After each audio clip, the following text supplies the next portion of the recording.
So, welcome everyone. I'm really privileged to be able to deliver this talk today.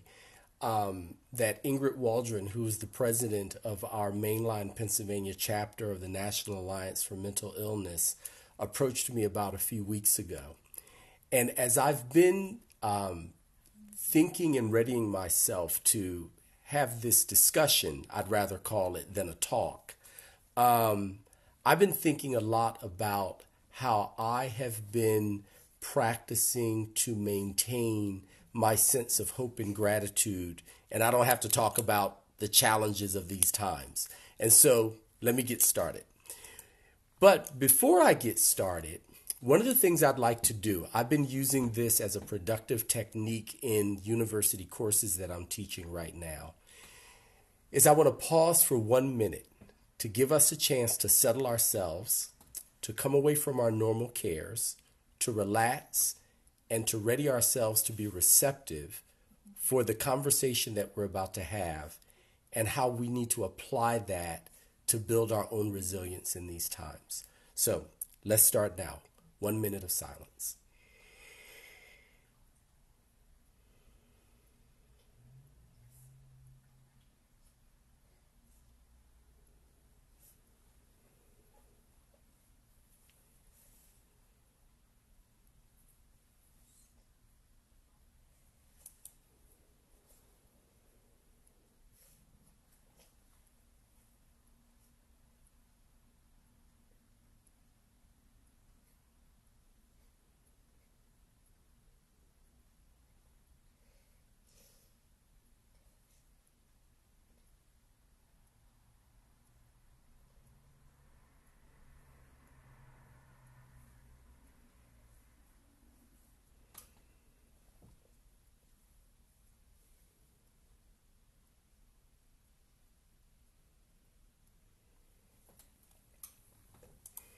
Okay, thank you. That's a minute. Whew. I always tell my students a silent minute can sometimes feel longer than a busy hour when you pause to do it. Okay, so let me get going here. All right. So, I was thinking about the idea that it is the best of times and it is the worst of times. All of us who studied Charles Dickens in school, and I regret that I don't exactly remember which of his novels this was from. Um, Indeed, when we think about challenging times, it's always challenging. But of course, we know that right now we're dealing with particularly vexing challenges in terms of the cultural, political, social environment of the United States right now, which, by the way, is also impacting the rest of the world. But in the context of NAMI and why we as a chapter have decided to feature this as a topic, we recognize it as a community that cares for those that are mentally ill and who also continually work to bolster and kind of cultivate our own resilience. It truly is always the best and worst of times at the same time. And so, kind of jumping off of that particular realization, I wanted to start out by sharing what I call 3 remembrances that are sustaining me right now. You see here, I call it my everyday soundtrack. And any of you who have talked to me recently know that this is a daily mantra that I carry and that I will remember and recite throughout the day. That we need to remember that now is the time to nurture hope in ourselves and all of those around us, to recognize and care for our distress, to not be in denial about the fact that, frankly, as human beings, given the things that are going on right now, it's normal, actually, to be in distress. The question is, how will we respond to and take care of that distress? And then, of course, it's really important to stay in service. To stay in service as a way of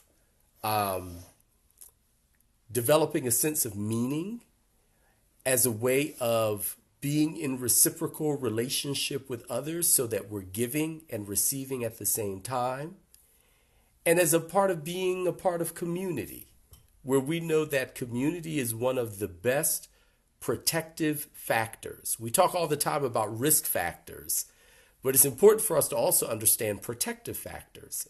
And community is one of the best studied and validated approaches or methods for how we protect ourselves from the risks that are related to challenging times.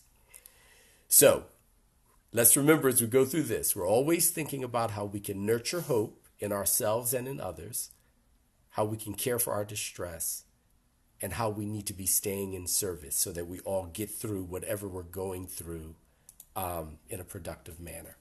So I'm a word person, so I like to always start with definitions and etymology whenever I'm approaching a topic.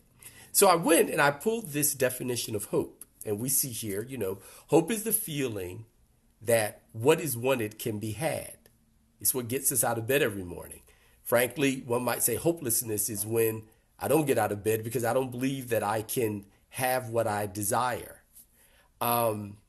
It's an expectation upon which I center, my sense of meaning or being or acting in the world. It's what I believe in, desire, or trust. It's where I place my trust and what I rely upon. And as we know, a lot of these things are being disrupted for us right now. When I think about this particular part about, the feeling that what is wanted can be had, there's a lot of doubt right now, right? About whether what we expect, desire, or feel entitled to can actually be had. A lot of what we took for granted has been disrupted. This is true when you look at the larger context of the society. This is regularly true if you are working to care for someone who suffers and lives with mental illness. And it can leave us hopeless.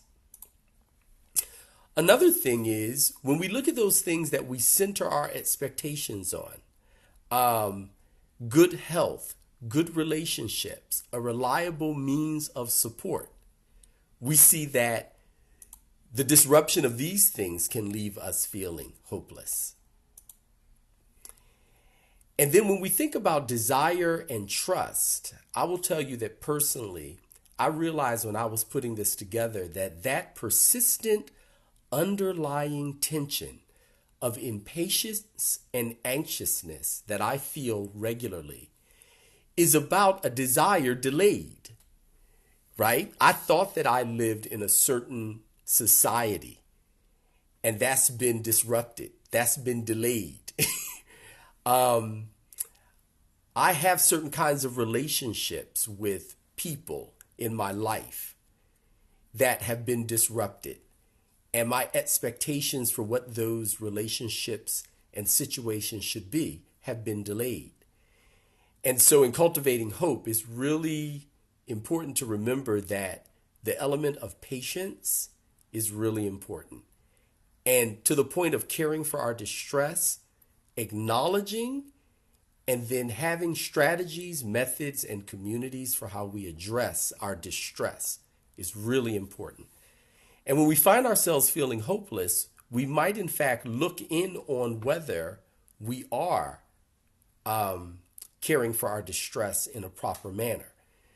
I think that in many ways, we have begun to look at anxiety only as something that is wrong with us and have not in fact looked at it as an important signal that tells us that there's something that we need to be alert to, aware of, and we need to be developing new and different strategies and methods for how we care for ourselves. So now gratitude. So gratitude is the quality of being grateful, thankful, a readiness to show appreciation, and to return kindness. So this was a broader definition or conception of gratitude than I am typically acquainted with. I went further and looked at the root of thankfulness. And so thankfulness at its base is about rewarding someone or giving praise to someone or something out of an acknowledgement that we've received something. And of course, I think many of us are wired in a way that when we think about what we've received, we have a tendency to focus on the thing I received that I didn't want, or the thing that I received that is unfair or unjust. And it's very important when we think about the practice of gratitude to be able to balance a consideration of what I've received that I did expect, that I did want, that I do appreciate, and to keep that in proper balance with a consideration of what is unjust, unfair, what I didn't want, so forth, so on. And notice, I'm not saying, I'm kind of emphasizing, don't ignore the thing that you don't want, because you need to be aware of that so you can take proper action to remedy it. But also, let's not tip all the way over here so that we're not appreciating what we have received, and what should be rewarded. This idea of readiness to show appreciation, it occurred to me that readiness is a posture of mind, speech, and action. And it cultivates, at least for me, a hope that supports gratitude. So I thought about the idea that very often I am extremely ready to be critical, to be angry, to complain, to woe is me. I'm very ready to do that.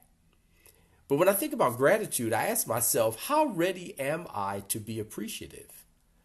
Going further, I've never really associated gratitude with the idea of kindness. So this idea of a return of kindness, it is a natural evidence of our gratitude. And most importantly, we should be willing and have a readiness to return kindness to ourselves. You know, there's a saying that if we talked about and treated other people like we treat ourselves, we would be locked up for assault today, not tomorrow, today. The language that goes on in our minds as we walk around all day and how we assault ourselves is, well, criminal. And so the idea of understanding that gratitude is about returning kindness, first to ourselves, then to those that we love and respect, and frankly, going beyond to those that maybe we don't respect so much. And we're going to talk about a practice related to that before we're done today.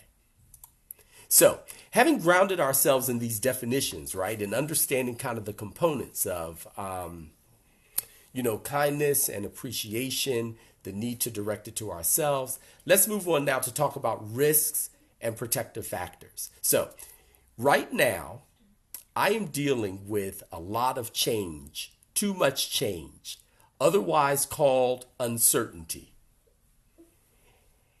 And that's change in the society on top of continual change that I work with as the caregiver of a loved one who lives with mental illness and disorder. And stress is the natural human response to change. And when we have too much change that overwhelms us and we can't cope with well, we become what I call distress. And I like to use the word distress because stress in and of itself is not necessarily a bad thing. Frankly, we stay alive as a function of having a certain amount of stress and resistance. But when it becomes too much, distress is a good working word for me. And what it calls up is, so what do I do about that? Well, hope and gratitude I found to be a very good way to protect myself from the corrosive result of uncertainty and distress, or too much change and a declining ability to respond to that change that I experience in my day-to-day life. Another risk factor that we're all susceptible to these days is disconnection. So, when we read in the press about how loneliness has now been declared one of the top public health crises in our nation, that loneliness can have the health effect of smoking 10 packs of cigarettes a day, I believe I heard. this is because of disconnection. When we think about the suicide crisis, we think about depression and anxiety. There's an underlying element of isolation and social disconnection and disconnection from meaning that those have to do with. And again, this is a case for us whether we think about the effects of what's going on more broadly in the society, and certainly is something that if you are a caregiver, you live with day in and day out, year in and year out. Actually, for us, decade in and decade out. And then traumatic stress. So, trauma is a hurt that terrorizes. One could say that the key distinction between trauma and other emotional psychological states is that it inflicts terror. And the effect of that terror is what we call trauma. And to varying degrees, all of us are experiencing traumatic stress these days. And certainly if you're a caregiver, once again, it's an ongoing risk factor. But I think it's very important to understand, and the positive psychology work of Dr. Seligman over at UPenn, they've cultivated and studied and kind of emerged this concept of post-traumatic growth. So, it's important to understand that even as we experience traumatic stress, when we have hope and gratitude, we can work on cultivating and looking forward to post-traumatic growth. I know that whenever I bring that term up in talks and conversations, people are always surprised because, we hear about post-traumatic stress disorder all the time. But we very often don't acknowledge or remember that when we care for our distress appropriately, post-traumatic growth is a result that we can expect. All right, so let me move on here. So now, I think it's important to this point, I should have had this up earlier, to appreciate that the conversion of our traumatic, terrorized stress into post-traumatic growth is a worthy outcome to reflect on and to seek over the long term of our lives. And as a matter of fact, as a part of our cultivation of hope and gratitude, it's actually quite nice to reflect on the post-traumatic growth that we benefit from already. Any of us, in looking back over our lives, can think about situations we've been in that utterly terrorized us and traumatized us. And we could also see that in working with and through it, we now enjoy the benefits of post-traumatic growth. So I'll move on to that as I'm keeping an eye on the clock here. So it's, okay, there we go. Okay, so now, generally the way that we use hope and gratitude as terms in our daily conversations and thinking, we think about it as they're either intentions, I have an intention of being hopeful or thankful, or they're emotions, positive emotions, but emotions nonetheless. But here's something I want you to appreciate. While true, hope and gratitude are intentions and emotions, I believe that more importantly, they are habits and skills.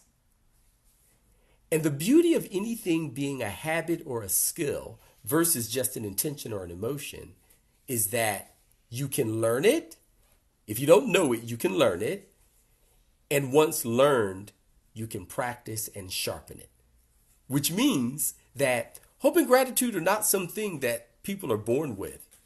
And if you're not born with it, you can never get access to it. Or that's just someone's personality or their temperament or the household they were raised in or the religion they belong to.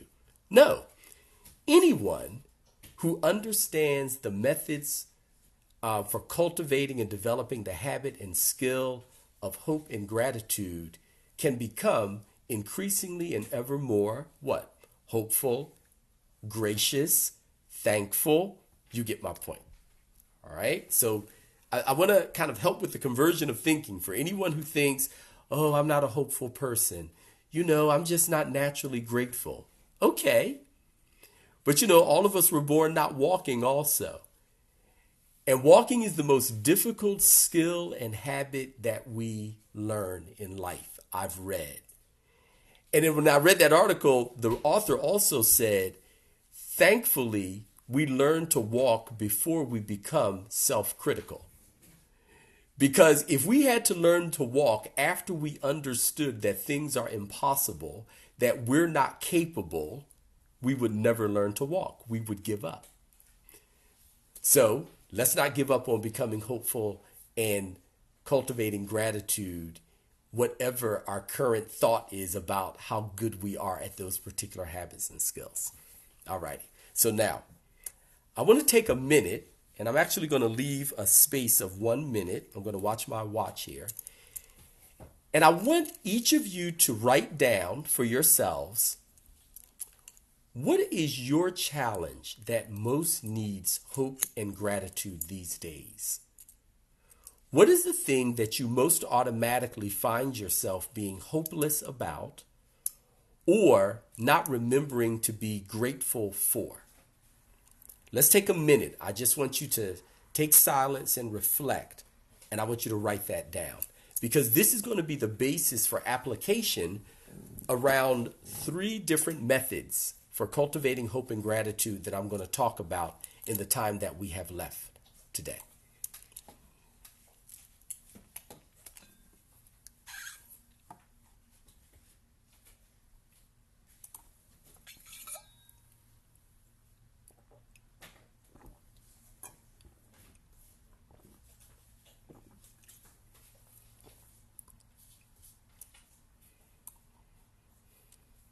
Thank you for being quiet, Caleb. Yes, I was just saying thank you for being silent.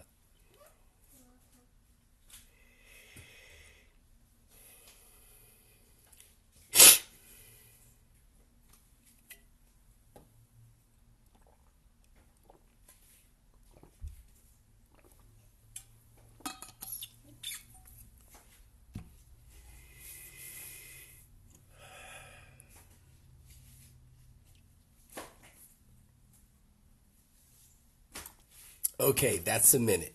All righty. Okay, so now you have your basis for practice. That thing where you think, man, I've lost hope, but I want to recultivate my hope around this. Or I'm finding that I'm not being as gracious or showing enough gratitude in my life generally or about a particular situation in my life.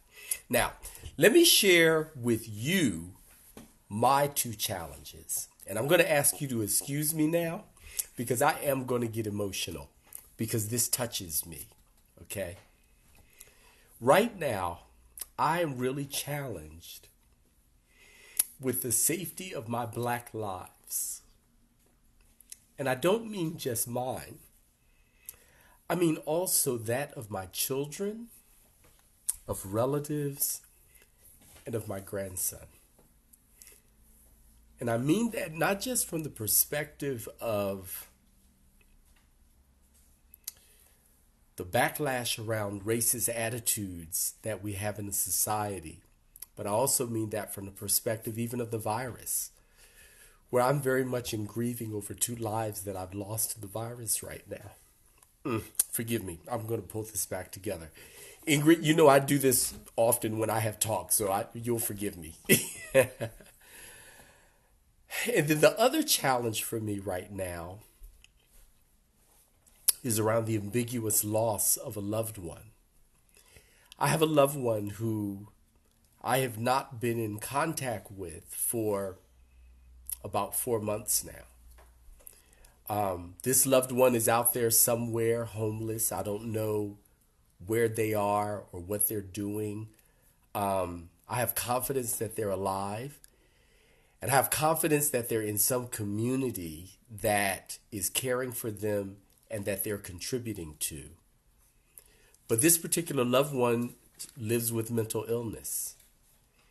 And so for me, this is an ambiguous loss. And, ambiguous loss is a particular form of loss that can leave us hopeless and lacking gratitude. You see, I put at the bottom, this comes out of the work of Dr. Pauline Boss at the University of Minnesota. We've actually done talks on this in the past as a chapter, because this is a concept that we work with caregivers on in the training that we do. But understand that ambiguous loss is a loss for which there is no closure, right? So you've lost something or someone, but you don't know what the outcome is. It's a possible death, but there's not been a funeral because there's no basis for a funeral. It's someone, maybe a loved one suffering with dementia. They're physically with you, but psychologically, emotionally, they're vacant. You're not able to close it. You're not able to understand it. You're not able to say, I'm certain of what the outcome is. I can move on. You can't move on. You're stuck.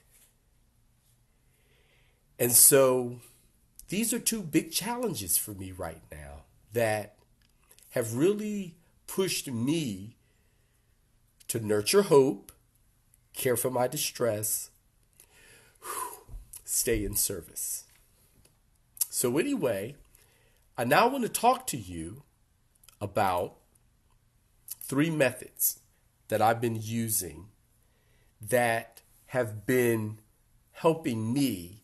And I hope that in sharing this, and as you reflect on your own challenge that's needing hope and gratitude these days, that you'll find this useful.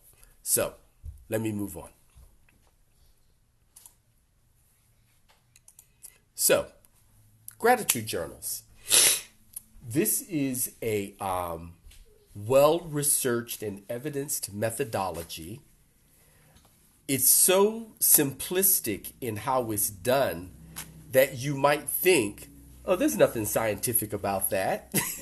But actually, scientific studies have been done that shows that when one, and let me put it this way.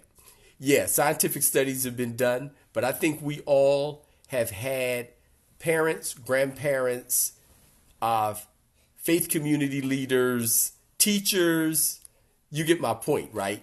At some point in our lives, who said to us, be thankful as a normal practice in your life. And what it is that we let that particular practice slip. But when you need hope and gratitude, recommitment is good to do in this case. So when you simply document or pay attention to things that you can be grateful for, you get the following benefits. You may sleep better. You may develop more empathy and be less aggressive because you're reflecting on what you can be grateful for.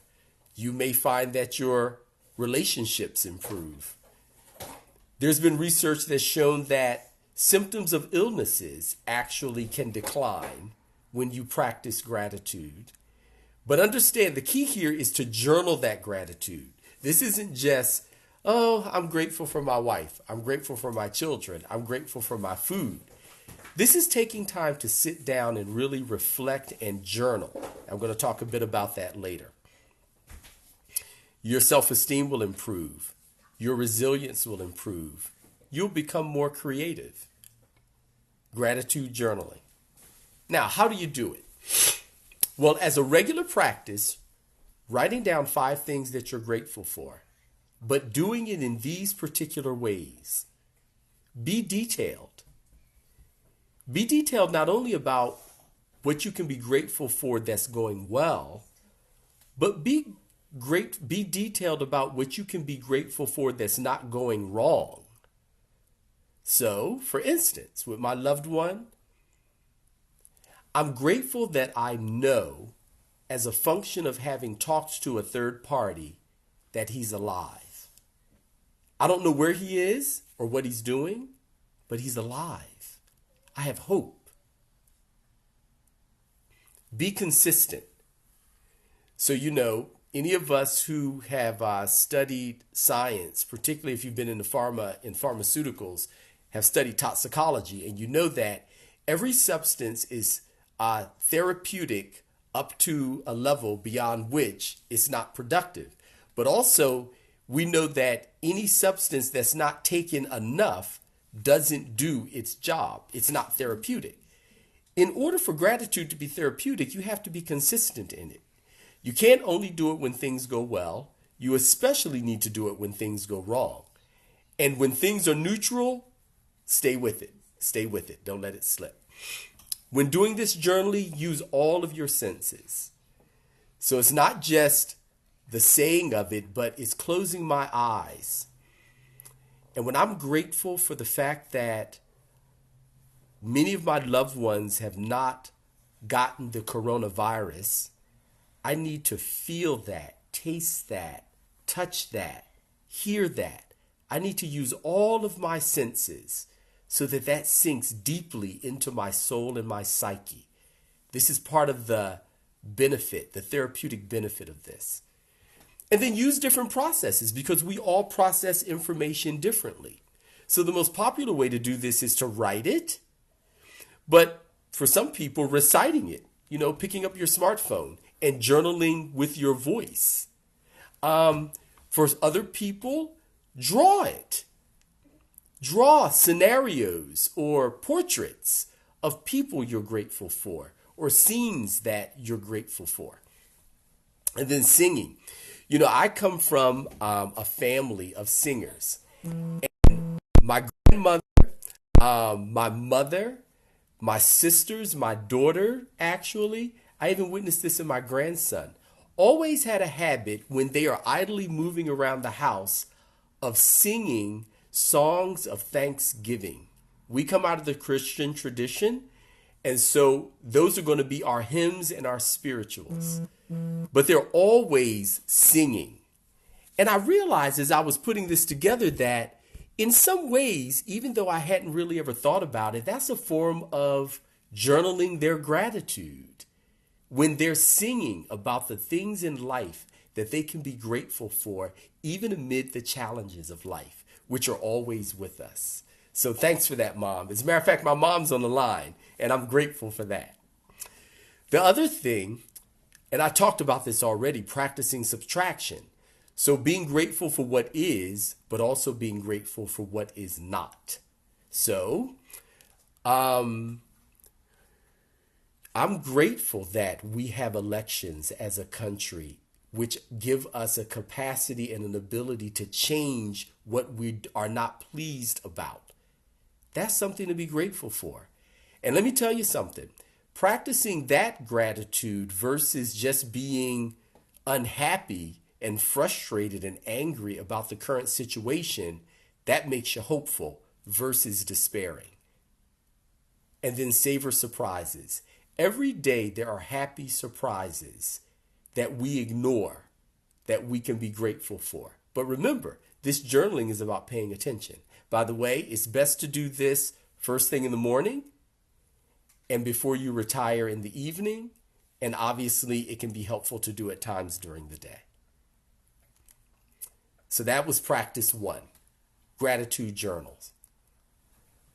I hope that you'll adopt that practice. It's definitely worked for me. Now, let's talk about offering loving kindness. So, the Buddhists call this metta practice. Metta is the Pali word, or the Sanskrit word, one or the other, that simply means loving kindness. For those of us from the Christian tradition, we will recall the scriptures where God says to Israel, "With loving kindness have I drawn you." All through the scripture, God talks about his loving kindness for those that he loves. And we all know, as members of families and of society, that we practice loving kindness on a regular basis, but maybe not regularly enough. This is a good practice. So, this meditation practice cultivates kindness. The reason I bring this up and included it is because when we looked at the definition of gratitude, it talked about returning kindness. So in this practice, we offer kindness to ourselves then to our family members, then to our friends. Because we are the most important relationship we have, then our family and friends, it's easiest to then cultivate kindness for that circle of our social network. We then go one step further to cultivating kindness for acquaintances. These are people who we don't have as much emotional attachment to, but who we still need to remember they deserve kindness also. And then difficult people. Meditation teachers will tell you that the two most difficult entities to cultivate kindness for are ourselves and then difficult people. So now, here I'm going to ask you, and I hope it doesn't traumatize you, could you do loving kindness practice for Donald Trump? I see the shudders. But understand,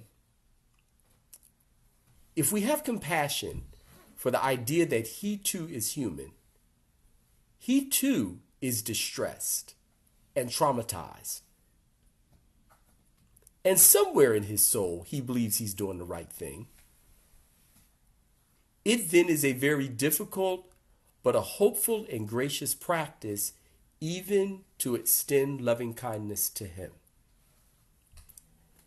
But it will take a while. It'll take a while. I don't expect you to do this today. Start with yourself and then over time work outward, right? And this is why I should have put this image up. Because the way this practice is done is you start with yourself and then you work outward from center to periphery. And then I have animals here because in the practice, this is about cultivating kindness to all beings, not just human beings. Now, for some people, animals are the easy one. And so animals might go first and then you work out from there. But the point is to understand that it is a concentric practice. And by the way, what I put up here is a common meditation or meta phrases that I use. I love these in particular because I practice these phrases with my grandson from when he was a newborn. Even before he understood language, I trusted that he could feel the energy of my wish for him. So I would say, may I be well. May I be happy. May I be healthy. May I be safe. May I be at peace. May I be at ease. And then you go from the I, and as you work outward, you find a family member, may you be well, and so forth and so on. And then a friend, may you be well, and on and on. I think you get my point. Now, the benefits of loving kindness practice are thus, and you'll see they're quite similar to gratitude journals, and they build on one another. But you may become more self-compassionate. And it will combat your sense of self-doubt, judgment, anger, and self-criticism. Your distress will be reduced. You'll be stressed, but you'll be less distressed. It's been found in studies that people who experience physical pain, this practice reduces physical pain, though results will vary. Telomere health. So telomeres are this aspect of the DNA that has been found by researchers. And the longer your telomeres are, the longer you are likely to live. The shorter, the less. There's this interesting correlation between telomere length and longevity and quality of life. And what's been found is that people who consistently offer loving kindness, do meta practice, tend to have longer telomeres. So if you want to live longer, you might offer more loving kindness. And remember, start with yourself, which is the hardest to do. And yes, as a protective factor, offering loving kindness will enhance your social connection. And here's the reason why, at least in my experience. Because it's very difficult to sit and think about anybody, even an enemy, and wish them wellness, happiness, health, safety, peace, and ease, and not have some change in your perception and in your regard for that person. It will take cold relationships to warm and warm relationships to hot, but in a respectful way, okay? Now, how you do this? So first you settle, and by the way, you can sit, you can stand, or you can walk. When I'm really agitated or nervous, I need to walk. I'm not able to sit. So I want to offer all three methods because some people really can't sit and they actually focus better if they stand or walk. Next, focus on your breath. Then choose a loving kindness wish. Then slowly repeat, may I be well. May you be safe. May they be at ease. And you tend to do this where you go through the whole cycle for yourself. You might do it 1 to 3 times. Then you go through the cycle again using you for, again, family, then friends, then acquaintance, then difficult people, then animal. It's very difficult to do. I'm going to tell you, don't be discouraged. Persist. The benefits will be enjoyed over time. And as you do it, you think about the object to whom you are sending this loving kindness and you visualize them. You see them going from unhealthy to healthy, from unpeaceful to peaceful. I think you get my point. I'm keeping an eye on time. Okay. And thirdly, though not least importantly, as a practice, cultivating connected community. And I emphasize the word connected because all community is not connected. But the therapeutic benefit comes from a connected community. And research shows that when it comes to health, mental health, physical health, social health, health. One of the key tipping points for any of us in staying healthy is being a part of a community. Communities provide us with knowledge we don't have. We're inspired to keep going when we want to give up. We get all of the biological benefits of just being connected, of belonging, of avoiding loneliness. And we get support. We get to see that we're not alone, that others also suffer. Everyone, everywhere suffers. And being able to see and connect with that supports health. Once again, it's no mystery that loneliness and disconnection is one of the top public health crises we're experiencing as a society right now. We're protected from hopelessness, from ingratitude, from loneliness, from despair and anxiety. And I have to tell you, in putting this together, I reflected a lot on the communities that have been supporting me. Man, in particular, the last 10 months with all of the, virus and social justice and economic dislocation and instability that we've been suffering with. But I've been thinking more broadly about the last 2 years as I've been grappling with reverse culture shock coming back to the United States and a longer period in my life and all the challenges that I've had. And I think about family and friends, my church that I've been a member of for more than 30 years, the Quaker meeting that has really been supportive of me this year, the meditation sangha that I meet with a few times a week that has been really supportive. And then NAMI, which for more than 15 years now have been an absolute lifesaver for me and my family as we have had to face the challenge of caring for a loved one who is not well and then caring for ourselves so that we can stay well. So this idea of looking at and cultivating community is really, really very important. So, the next steps I recommend, and you might have guessed what they would be. But today, start or continue a gratitude journal.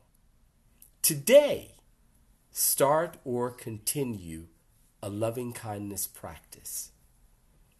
Think about how you can better cultivate connected communities.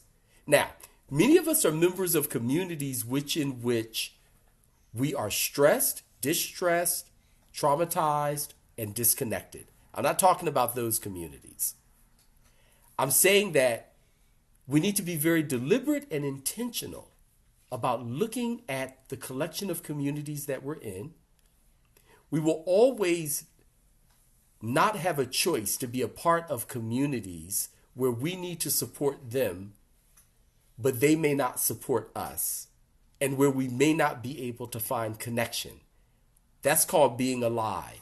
That is the privilege and the service of being alive and in a community, in the society, in the world. But that's all the more reason why we need to be deliberate about finding and cultivating connected community. Then remember, we need to be kind to ourselves even as we stumble. And there's nothing like being in a connected community to be able to look at a whole bunch of other people who are also stumbling, so you're not as hard on yourself. And that's probably the way in which community has most helped me this year. And then we need to be patiently persistent, because these things are hard. If they were easy, most people would be doing it already. But I'm afraid that what we see around us, definitely what we see in the media, is that too many of us are in fact not doing these things. And thus we have the unfortunate result of a decline in hopefulness, a decline in graciousness and gratitude. But we can recover that. I like to always tell people, and very regularly these days, that we are all children and grandchildren of ancestors who have dealt with much worse than what we are dealing with. And that because they have, we can. And we need to remember that. And if we can't be hopeful and gracious for ourselves, getting back to this idea of social community, we need to remember to be hopeful and grateful for our children, for our grandchildren, for those around us who look to us as leaders and models and mentors. There are very many things that we will not do for ourselves, but we need to remember to do for the communities that we're a part of, that we lead, and that we're responsible for. Whew. So, may we be hopeful. May we be grateful. And may we do so in the best of times and in the worst of times. Thank you for your attention, Ingrid. Thank you again so much for the privilege of being able to talk these things out, and I'm happy to take questions. I want to thank you, Craig, for a wonderful presentation. It was very, very helpful. So I don't know if we have questions or comments. Let's see. I'll look quickly in the chat. Oh, by the way, thanks everyone for reminding me that it was Dickens' The Tale of Two Cities, where it is the best of times and the worst of times. And yes, cats first. Yes. Okay, so feel free to unmute as you like and ask any questions that you have with the last 6 minutes that we have. Thankful for Craig inviting me to this talk. It was nothing that I could have ever imagined, especially being one of his previous students. Yes. It was emotionally engaging, and I guess my question is like, what's part two? Because this is a good introduction and instruction. And so how do you continue to hold each other accountable as you move through, if that is something that you like to do? Yeah. So, and we can actually, because everyone pre-registered, we can actually send out as a follow-up these slides. I would recommend that everyone take a look at the Ambiguous Loss video playlist that we have on YouTube, the NAMI chapter that we produced some years ago, but is still applicable. And then community, community, community, and practicing in community. To be human is to have good intentions that falter. We all do it, right? And what holds us to anything, what gets us out of bed and gets us to work and has us dealing with difficult people and challenges in life is usually not ourselves. It's my wife I need to do it for. It's my children I need to do it for, right? And so being in community that holds us accountable and that supports us and that makes us patiently persistent is part two. It really is. So thank you for Can you that. say more about how you cultivate connected community? Yeah. So connected community in many ways has to do with spending time to develop trust, and getting to know people in a way that you develop a commonality of story and experience so that you can be, so that we lean on one another. And the fact is that many of us, because of the challenges of life, we've been hurt, we've become distrustful, and we just don't feel or have the wherewithal to take that risk again. But here's the thing, when we don't, we risk a curse, but we lose the blessing by not taking the risk. And so it's tricky, but this is how. And we have to be willing, when you talk to venture capitalists, they'll tell you, I invest in 10 companies knowing that 9 of them will fail, but the one that works will pay for the loss of the other 9. And I think in many ways, we have to kind of have that mindset because we know that that's what supports our health. And it also gives us the opportunity to support the health of others. So thanks for that question, Ingrid. Hi, Craig. This is your dad. Hey, Dad. Just wanted to let you know how much Mom and I enjoy listening to you and taking in what you said and understanding that if we would just practice what the Lord told us to do, it would truly be revolutionary. Yes, indeed. How can you call me Lord and don't do what I say? Yes. Son, you put it in such a way. I'm looking forward to part two. And we love you very much. Thanks a lot, Dad. Thanks. Good morning, baby. Thanks, Mom. So there you have it, guys. Those are the shoulders that we stand on. Good morning, hon. I am just consistently amazed at you and Cheryl and how your lives have developed through so much turmoil and experiences that you have had. I thank you for your ambiguous loss presentation. It opened up some things and labeled some things in my own heart. Thank you for being who you are, and we are just so looking forward, honey, to where the Lord is taking you and how you are impacting the lives of so many people. We love you, and Okay. we look forward to just following you through. All right. Thanks a lot, Mom. I love you also. Thanks for joining. So Ingrid, I see that's the top of the hour, and I know we like to be prompt. So you will have the last word.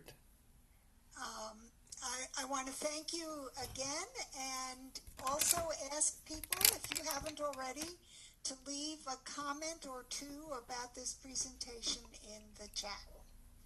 And thank you all for joining us this morning. Okay, thanks everyone. Have a blessed day.